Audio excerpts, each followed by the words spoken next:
ये देखो, पहले सुबह सुबह आता है और यहाँ खाट पे गेहूँ सुखा रखे हैं, तो खा के और अपने आप चला जाता है।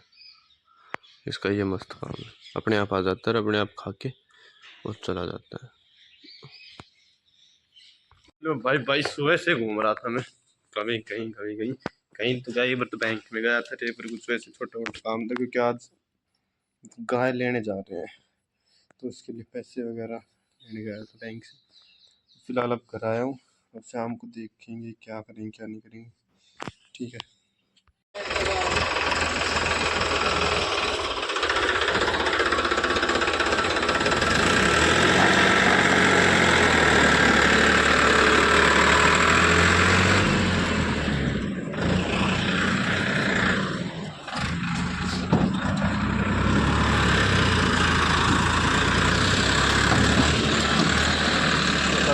और कुछ नहीं।